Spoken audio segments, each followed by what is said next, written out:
She wasn't supposed to open her purse at the party. That's the part that keeps looping in my head. If she hadn't needed a breath mint or whatever, maybe none of this would have unraveled so quickly. Or maybe it would have taken another week, another month, another birthday dinner pretending not to notice. She flinched every time I touched her shoulder. But no, she opened her purse. She pulled out her lipstick. And out came the little box I had slipped in there 2 hours earlier. It wasn't supposed to fall out. Not like that. Not in front of everyone. Not while she was surrounded by people who thought they knew her. I was across the room when it happened. Behind the drink table, holding a plastic cup of ginger ale that had gone warm in my hand. I'd planned it so carefully. She was going to find it when she got home. After the party. After the laughter. After the charade. Not in the middle of her colleague's private celebration. Not before he made his speech. But there it was. That little black velvet box lying open on the floor next to her heels. Inside, a gold ring she hadn't seen in years, and the note I had folded beneath it. I watched her freeze. Her fingers hovered over the edge of the box like she wasn't sure if touching it would burn her.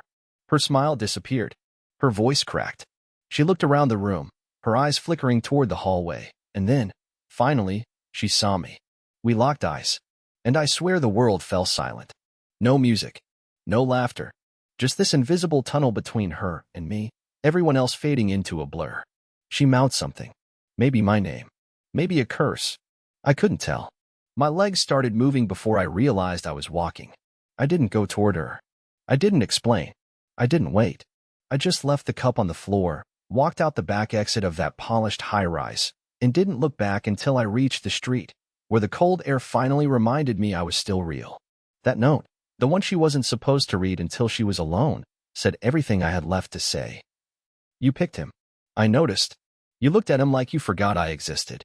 So here's your old ring back. You won't need it where you're going. But the thing is, I didn't go far. I waited. And when she finally came home, hours later, mascara smeared, voice shaking, what she said made everything worse. Much worse. She came in through the back door. No key fumbling, no knocking, just the quiet sound of someone who already knew they had something to explain. I was sitting at the kitchen table, lights off, the note I had written lying flat in front of me, like I needed to remind myself it actually existed. I didn't speak when she walked in. I heard her heels click against the hardwood and then stop. Silence. A full 30 seconds, maybe more. Then a single inhale, trembling and shallow, like she was about to dive underwater. Leland, she said. That was it. Just my name. Not a question. Not a plea. And I hated that it sounded like a stranger saying it. I didn't move. I just stared at the note. I wanted to ask her 1,000 things, scream 1,000 accusations. But I couldn't. My body felt like a bag of wet cement. So instead, I waited. And eventually, she stepped forward and placed her purse gently on the counter, like it might explode if she dropped it too fast. I didn't know it was in there, she said, barely above a whisper. I wasn't snooping. It just fell out. I nodded, but not because I believed her. I just didn't have the energy to say, and out loud. She sat across from me slowly, arms folded across her chest like she was holding herself together. I finally looked up at her face. Her eyes were red but dry. Her lips had that smeared red-pink mess she only wore for events she wanted to impress someone at. Her foundation was cracked around her jawline. She looked exhausted, but not guilty. That was the problem. She didn't look guilty. She looked cornered. I wasn't going to tell you, she admitted. Not because I wanted to hurt you, but because it didn't feel real. He and I, it just started out as conversation. Vince. Things I couldn't say to you anymore because I didn't think you'd hear them. You've been quiet, Leland. You've been somewhere else for a long time. Somewhere else? I wanted to laugh. Instead, I swallowed back something bitter and asked, how long? That's when she flinched. For months. 4 months. Not days. Not a one-night lapse. For months of carrying this lie in her eyes while we watched documentaries on the couch, while I made her breakfast on Sundays, while we shared playlists and ordered pizza with half olives, half mushrooms because we never agreed on toppings. 4 months of pretending. And she only told me now because I left a ring in her purse like a passive-aggressive coward. Did it matter to you? I asked, and I hated how small my voice sounded. Did any of it still matter to you? She looked at me, and what came next hurt worse than any confession she could have given. It mattered, less than I thought it would. That sentence broke something in me that I didn't even know was holding me together. I didn't rage. I didn't shout. I just stood up, walked to the hallway, and grabbed the duffel bag I had packed earlier, just in case she actually opened the purse before I expected. She followed me, voice rising, frantic now, like realizing too late that the train was already leaving.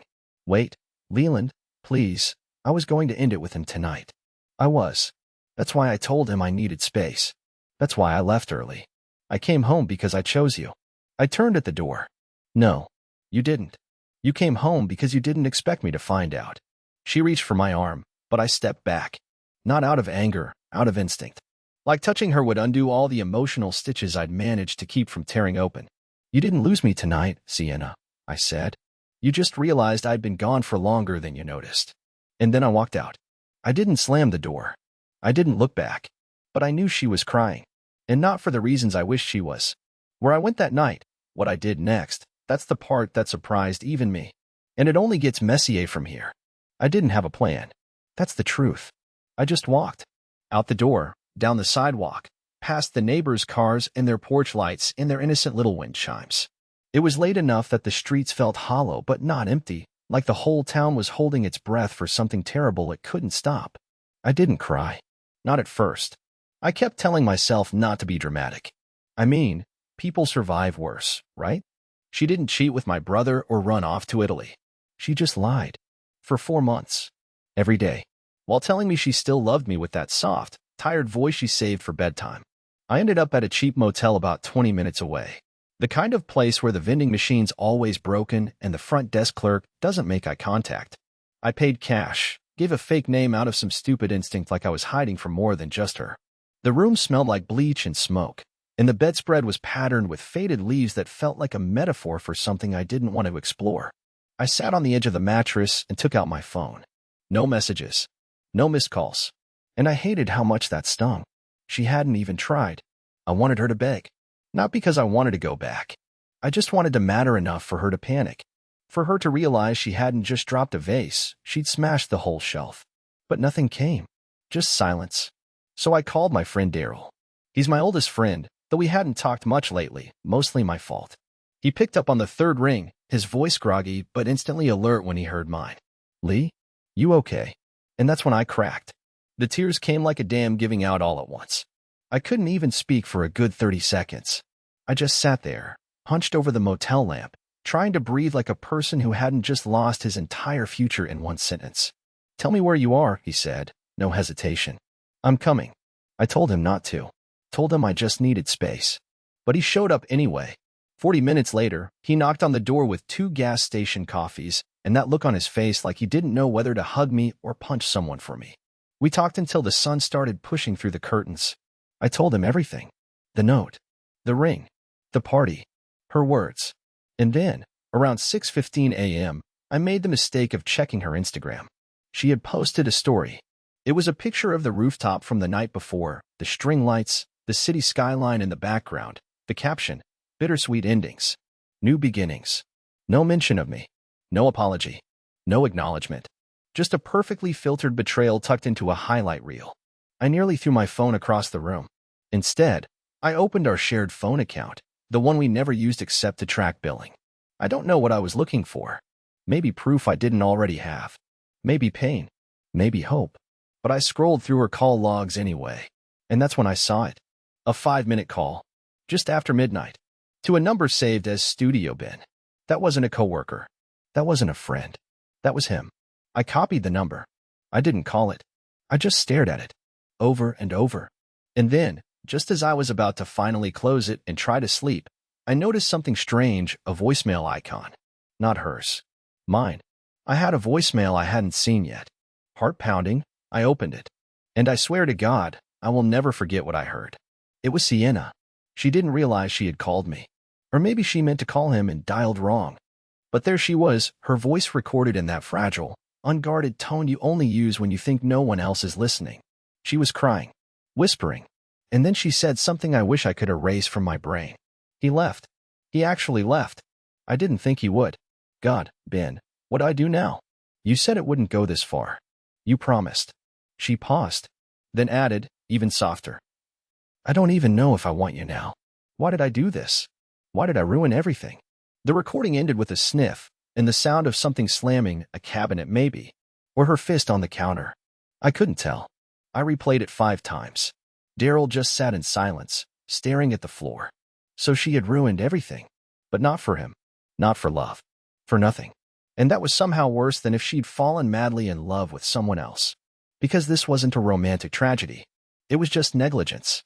I sat on that motel bed and realized I was grieving a version of her that probably never existed. And for the first time in days, I slept. But not before I left her one final message. What I said, that's where things truly started to unravel. When I woke up, the motel room was filled with that pale morning light that doesn't warm anything. Just makes everything look more tired. Daryl had already left. He left a note on the desk that just said, "You don't know her silence. Call me if you need to scream." And somehow, that meant more than any long speech could have. My mouth was dry. My head felt hollow. And my phone was buzzing. I ignored it. I sat there for a while, just staring at the lamp by the bed, trying to remember what it used to feel like waking up next to someone you trusted. I thought about how many times I'd woken up early to make her coffee, how many times I'd kissed her forehead while she pretended to still be asleep. I thought about how many quiet, unnoticed things build a life together, and how quickly it can all fall apart when one person stops seeing them. Eventually, I opened my phone and listened to that voicemail one more time. I know, I shouldn't have, but it was like scratching a bruise, painful, but addictive. Her voice saying, "Why did I ruin everything?" just kept echoing in my skull. And I wanted her to hear what it sounded like on the other side. I didn't want revenge. I didn't want drama. I just wanted her to know I wasn't a ghost she could forget. So I hit record and sent her one message. Just one. No yelling. No threats. Just this. "You said it wasn't real. You said it didn't mean anything. But you let it mean more than I did. And the worst part is, I don't think you were ever going to tell me until I forced your hand. You don't get to cry and call it regret. You made a choice, Sienna. You just didn't expect me to walk away." I didn't expect a reply. Not really. But 30 minutes later, she sent a voice note back. I stood there frozen, thumb hovering over the play button like it was a trigger. I didn't want to hear it, but I had to. And when I did, something shifted inside me. Because it wasn't what I expected. It wasn't even close. She wasn't crying. She was angry. Not in a screaming way, worse than that. Cold. Controlled. The kind of anger that sounds rehearsed, like she had been waiting for this moment. "You walked away to make a point.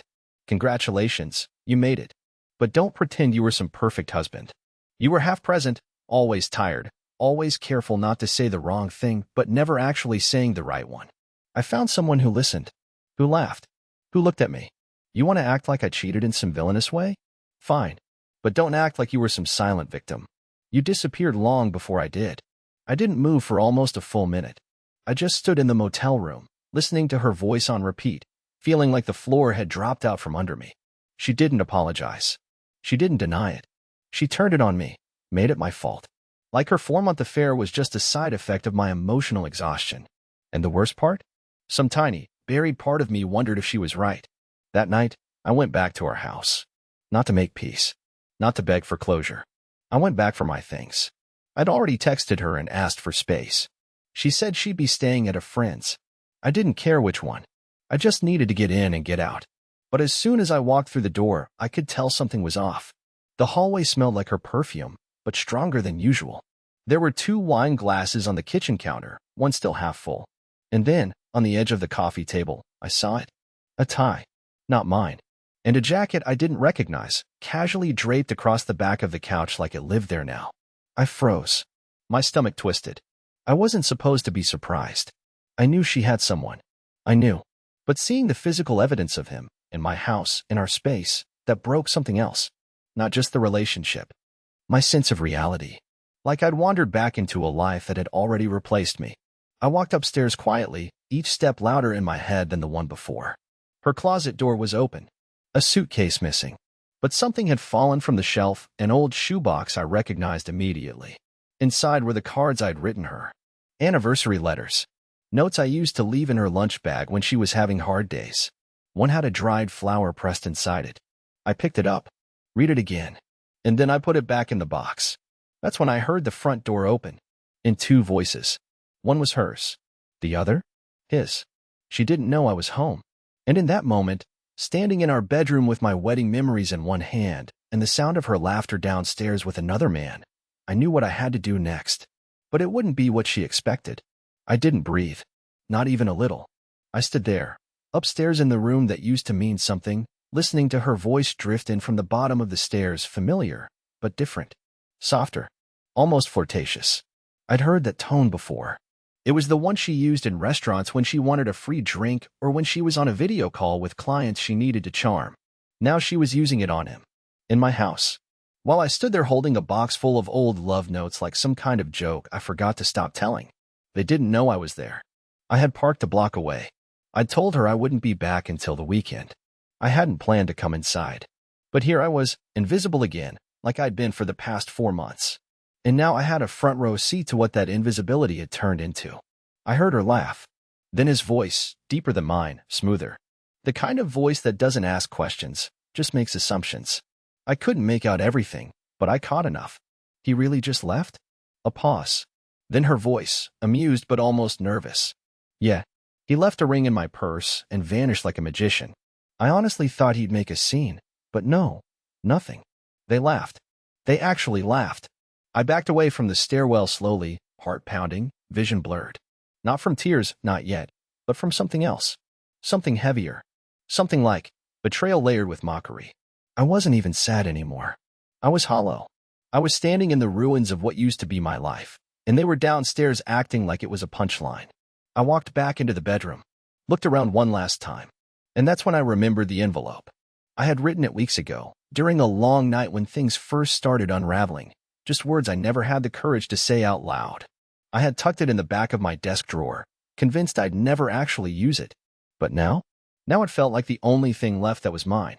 I slipped it into her pillowcase, a place she wouldn't notice right away. It wasn't a threat. It wasn't even a goodbye. It was just the truth.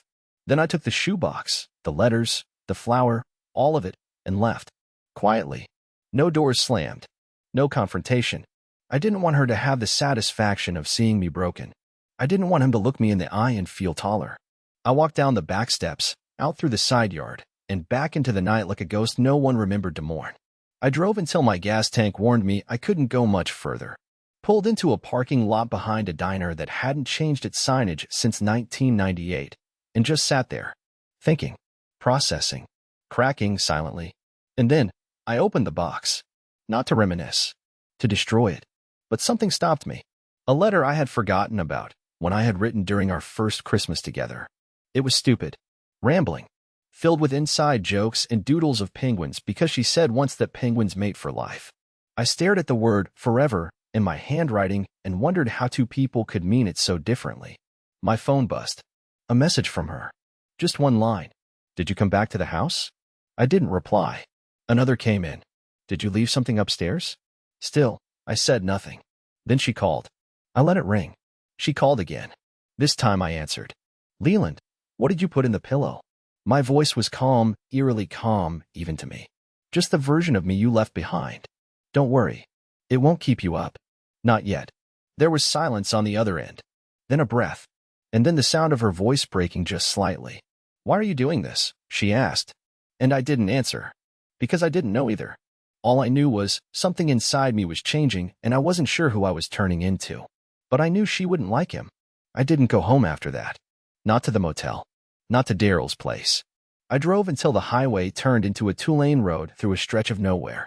Every gas station looked like it had been abandoned mid-conversation. Every sign pointed to places I didn't want to be. I pulled off near a campground that was technically closed for the season but still had enough gravel lots and trees to make me feel hidden. I parked. I turned off my phone. And I sat. For hours. No music. No notifications. Just wind. The kind that makes you feel like the only living thing left in the world. And I needed that. I needed the quiet. Because inside my head, it was chaos. Her laugh still echoed there. The voicemail. Her voice accusing me of walking away to make a point. As if any of this was some dramatic performance I was staging for attention. I didn't want attention. I wanted peace. But peace doesn't come when the person you trusted most starts looking at you like a burden. And somewhere in that silence, I started thinking about the little things. The things no one talks about when relationships break. Like how I used to leave the porch light on for her, even when she said she hated wasting electricity. Or how I learned to drink oat milk in my coffee just because she said dairy gave her the ick. Or how I stopped playing guitar late at night because she once said it gave her weird dreams. I gave up things. Little things. Quiet sacrifices. And I don't think she ever noticed. Or worse, maybe she did, and it just didn't matter enough. When I turned my phone back on the next morning, I had 8 missed calls. 4 were from her. 2 from Daryl. 1 from a number I didn't recognize. 1 from my mother. The last one was a voicemail from Sienna. Her voice wasn't angry this time. It was tired. I read the letter. Lee. The one in the pillowcase. I don't know what I expected. I didn't think it would feel like that. I've never seen that version of you. I didn't know you could write like that. I didn't know you felt any of it that deeply. I thought you'd given up. She paused. I'm sorry. I know that doesn't fix anything. But I am. You deserved more than this. You deserved someone who didn't need to break you just to feel alive. I replayed that one only once. Then I deleted it. Because hearing her sound like that, like the person I used to know, made it worse. It made it real. I texted Daryl and asked if I could crash at his place for a while. He didn't hesitate. He just sent back, spare room's clean. Bring beer. So I went. For 3 days, I lived in his guest room, surrounded by cardboard boxes and an old treadmill no one used. I spent my time reorganizing his spice rack, folding his laundry, cleaning his bathroom like a man on the edge of a breakdown but trying to pretend he had it all under control. On the 4th night, I opened my laptop. I hadn't planned to, but I needed a distraction. I logged into an old email account, one I hadn't used in years. And sitting at the top of the inbox, marked unread, was something that froze me in place. An email. From Sienna. Dated 3 months ago. Subject line. I don't know if I can do this anymore. I clicked it open with trembling hands. The message wasn't meant for me. She had accidentally sent it to my old email address instead of Ben's, the guy she was seeing. In it, she wrote, "He still looks at me like I'm the same girl he married. And I'm not. I don't know how to love someone who's always trying so hard to keep the peace. I want chaos sometimes. I want someone who pushes back. With Lee, it's always gentle. Always quiet. I feel like I'm screaming into a pillow every day." I stared at the screen, blinking hard. Not because I was crying, not yet, but because I didn't know what to feel. I didn't even recognize the version of myself she was describing. Was that really me? A man so conflict avoidant that I smothered her with softness? Maybe. I don't know. All I know is I loved her in the only way I knew how. Steadily. Completely. With every boring, silent gesture I could manage. And in the end, it wasn't enough. That night, I wrote something I never thought I'd write. Not a text. Not a voicemail. A story. About me. About her. About what it feels like to love someone who stops seeing you. And I hit post. To the world. To strangers. To you. And what happened after that? Changed everything. I didn't expect it to go anywhere. When I posted the story, that half rant, half confession about loving someone who grew out of you while you were still trying to grow into them, I figured maybe 5 or 6 people would read it. Maybe 1 or 2 would leave a comment. Something generic. Something forgettable. But I was wrong. I checked the post again the next morning, mostly out of habit, and saw that it had already reached hundreds of views. Then thousands. Then tens of thousands. People weren't just reading it. They were talking about it. Sharing it. Reposting lines I barely remembered writing. One comment said, "You didn't lose her. She lost someone who still believed she was worth fighting for." Another wrote, "This is the softest heartbreak I've ever read, and it wrecked me. I didn't know what to do with any of it." Praise felt weird. Sympathy felt worse. I wasn't looking for validation. I just wanted to feel seen. And now that I was, it felt like standing under a spotlight with no script. And then came the message from her. Not a call. Not a voicemail. A direct message on the very same platform. She had read it. Not just read it. She knew exactly who it was about. I hadn't used names. I hadn't even hinted at specifics. But she knew. And her message was short. 2 lines. "You wrote me into a ghost story. And now everyone's mourning someone who isn't dead." I stared at those words for what felt like hours. I didn't respond. What could I say? That it wasn't about revenge? That I hadn't written it to destroy her reputation? Because that wouldn't be the whole truth. A part of me wanted her to hurt. Not out of spite, but out of the simple, bitter desire to stop hurting alone. Later that day, I got a call from Daryl. His voice was cautious. Concerned. "She reached out to me," he said. "Wanted to know if you're okay." I let out a breath that felt heavier than my whole chest. "I'm not," I said. "But I'm better than I was." And that was true. Barely. but true. That night, I decided to do something small. Something selfish. I drove to the diner again, the same one behind the motel, and sat at the far booth by the window. I didn't order anything. I just sat with a notebook and started writing again. Not about her. Not about me. About the version of me that might come next.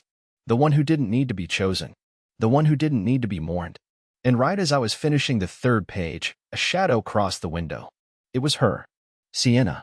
Standing outside the glass, coat wrapped tight around her, looking directly at me like she wasn't sure if she had the right to come in. I didn't move. She did. She opened the door slowly, stepped inside like she expected the place to swallow her whole. She didn't sit. She didn't smile. She just stood across from me and said, "You didn't answer my message." I didn't know how I said. She nodded once, her mouth tight. Then she sat down across from me, eyes on the table, fingers picking at her sleeve. "I read it 5 times, she said softly. The part about the porch light wrecked me. I didn't say anything. "You made me feel like the villain," she added. I looked at her, eyes calm. "You were the villain in my story." She blinked, but didn't argue. And that silence, that tiny, weighty silence, told me she finally understood. "I miss what we had," she whispered. I stared at her. "I miss who I thought you were." She nodded slowly. "I think I started disappearing long before the affair." "I know. And I don't think I know how to come back," she added. I closed my notebook. "You don't have to," I said. She looked up at me, eyes wet. "So this is it?" "No," I said, rising to leave. "This is just where I stop waiting." I walked out of the diner into the cold, leaving behind the girl who once laughed into my shoulder and later cried into someone else's hands. I didn't look back, and she didn't follow. But the final page hadn't been written yet. Because what came next, what she did after all of this, no one could have predicted. Not even me. It's been 3 months since that night at the diner. 3 months since Sienna sat across from me and told me she didn't know how to come back. And 3 months since I realized I didn't need her to. The days that followed weren't pretty. Healing never looks like it does in movies. It's not all gym montages and inspirational playlists. It's quiet. It's repetitive. It's choosing not to check her social media even when your brain is screaming that maybe, just maybe, she posted something that means she misses you. It's waking up and remembering she's not in the kitchen, and then deciding that's okay. And eventually, one morning, it actually is. I moved out of Daryl's place a few weeks after that. Got a small apartment on the edge of town, nothing fancy, but it's mine. I filled it with thrifted furniture, finally bought a real coffee maker, and strung up warm lights around the windows like I always wanted to but never did because Sienna thought it looked dorm roomish. Funny how many parts of yourself get quietly voted out in a relationship. The biggest shift came slowly. The silence stopped feeling empty. I started writing more. Not about her. About everything else. Messy, funny, awkward things. A memory about my dad teaching me how to change a tire. A short story about a cat who time-traveled into a vending machine. Ridiculous stuff. But it felt good to have my voice back, not for her, not for strangers online, just for me. And then, one night, something unexpected happened. I got an email from a small digital magazine. They had read my post, the one I never meant to go viral. They asked if I'd consider turning it into a longer essay. They said it resonated. That it felt honest in a way people need. I stared at the screen for a long time. Then I said yes. That essay ended up being read by more people than I ever imagined. And sure, not everyone agreed with me. Some thought I was too soft, too whiny. Some said I should have been angrier. But most? They thanked me. Not because I had the answers, but because I told the truth. One comment still sticks with me. It said, "You didn't need to win. You just needed to survive with your kindness intact." And you did. And maybe that's all I ever really needed. I haven't seen Sienna since that night. She didn't reach out again, and I didn't either. I heard through Daryl that she moved out of our old place, took a job in another city, that she's working on herself. I hope that's true. I really do. I don't hate her. Not anymore. You can love someone and still realize you're better apart. You can forgive someone without inviting them back in. Last weekend, I sat on my small balcony with a blanket, a mug of coffee, and a journal full of bad poetry, and for the first time in a long while, I felt proud of the life I was rebuilding. Quiet. Simple. Honest. The porch light's still on. But now, it's for me. Not waiting. Not hoping. Just shining.